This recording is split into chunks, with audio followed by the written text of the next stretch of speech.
তেমন হলে অমর হতে পারি আমরাও, অন্তত আরো 50 বছর তো বাঁচতেই পারি, ফিসফিস করে পুতিনকে বলেছিলেন জিনপিং।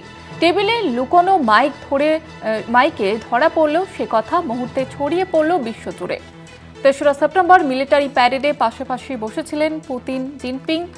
অঙ্গ প্রতিস্থাপন করে আধুনিক চিকিৎসায় বেঁচে যেতে পারি 150 বছর। পাশাপাশি বসে আলোচনা পুতিন জিনপিং এর, কাছেই বসে মুচকি হাসি কিম জং উনের।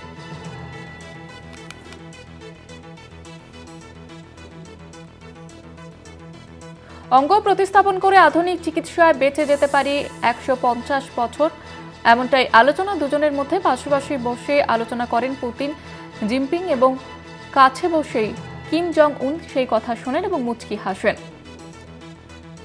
আরো অন্তত 50 বছর তো বাঁচতেই পারি, তেমন হলে অমরও হয়ে যেতে পারি আমরা, অন্তত আরো 50 বছর তো বাঁচতেই পারি, ফিসফিস করে পুতিনকে বলেছিলেন জিনপিং। টেবিলের লুকোনো মাইকে ধরা পড়লেও সেই কথা এবং ইতিমধ্যে ভাইরাল হয়ে গেছে বিশ্বজুড়ে। ৩রা সেপ্টেম্বর মিলিটারি প্যারেডে পাশাপাশি বসেছিলেন পুতিন জিনপিং এবং সেখানেই অঙ্গ প্রতিস্থাপন করে আধুনিক চিকিৎসায় বেঁচে যেতে পারি 150 বছর, এমনটাই তারা আলোচনা করে।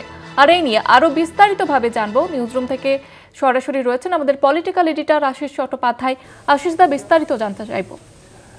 দেখো, এটা একটা খুবই হৃদয়গ্রাহী বলা যেতে পারে একটা জিনিস ফাঁস হয়ে গেছে এখানে।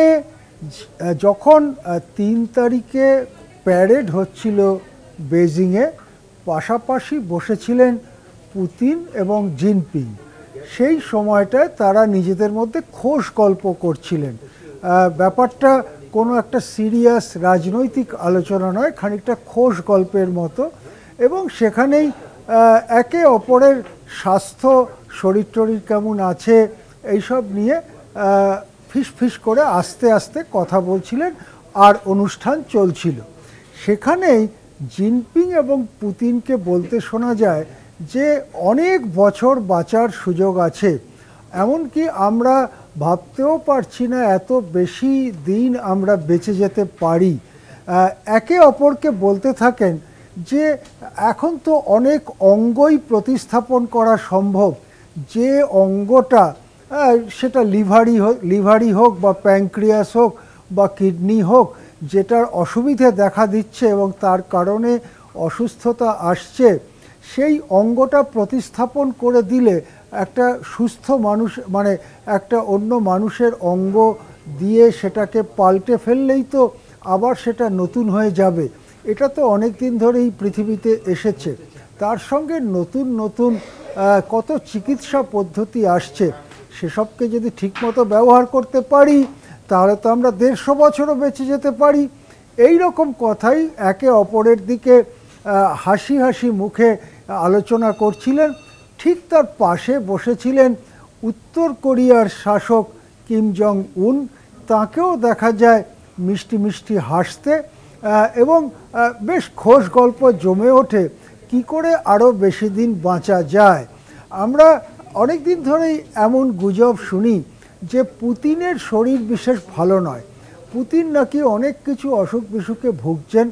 এমনকি বছর দেড়েক আগে একবার নেট দুনিয়া জুড়ে এইরকম গুজব রটে গেছিল পুতিন নাকি মারাই গেছেন। পরে অবশ্য দেখা গেছে যে সেটা নেহাতি গুজব। কিন্তু পুতিনের শরীর তেমন একটা ভালো নয়, মাঝে মাঝেই তিনি কয়েকদিনের জন্য জনসমক্ষে আসেন না, এই ধরনের কথা মাঝে মাঝেই শোনা যায়। সেক্ষেত্রে পুতিন যা বলেছেন জিনপিংকে, তার অর্থ কি এই যে ইতিমধ্যেই পুতিনের কিছু অঙ্গ প্রতিস্থাপন করা হয়েছে এবং পুতিন আবার চাঙ্গা হয়ে উঠেছেন? অন্তত ইদানিংকালে পুতিনের হাঁটা চলা এবং তার শরীর যেভাবে নড়াচড়া করতে দেখা যায় সেটা বেশ তরতাজা ধরনের দেখায় পুতিনকে। যাই হোক, দুই বিশ্ব নেতা, দুই মহাশক্তি দেশের দুই বিশ্ব নেতা আশা করছেন তারা সহজে মরবেন না, মরতে চানও না তারা। অন্তত 100 বছর বাঁচবার যে ইচ্ছে তাদের রয়েছে সেটা তাদের গোপন কথাবার্তায় পরিষ্কার। এখন এটা জানা গেল কিভাবে? ঘটনাচক্রে যে টেবিলে তারা বসেছিলেন সেই টেবিলেই রাখা ছিল একটি লুকোনো মাইক।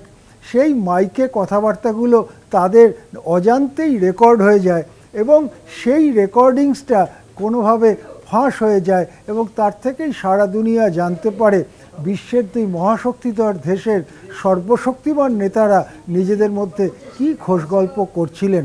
অবশ্যই এতে হেসে সম্মতি জানাতে দেখা যায় উত্তর কোরিয়ার শাসককেও। সত্যি বেশি বাঁচতে কে না চায়, সে মহাশক্তিধর দেশের নেতাই হোক আর আমজনতাই হোক। সেই মানুষের ইচ্ছার কথাটাই জিনপিং আর পুতিনের এই আলোচনার মধ্যে দিয়ে প্রকাশ হয়ে পড়ল। ধন্যবাদ জানাবো আশিসদা। তেমন হলে অমর হতে পারি আমরাও, অন্তত আরো 50 বছর তো বাঁচতেই পারি, ফিসফিস করে পুতিনকে বলছিলেন জিনপিং। টেবিলে লুকোনো মাইকে ধরা পড়ল সেই কথা এবং মুহূর্তে ছড়িয়ে পড়ল বিশ্বজুড়ে। 3রা সেপ্টেম্বর মিলিটারি প্যারেডে পাশাপাশি বসেছিলেন পুতিন জিনপিং।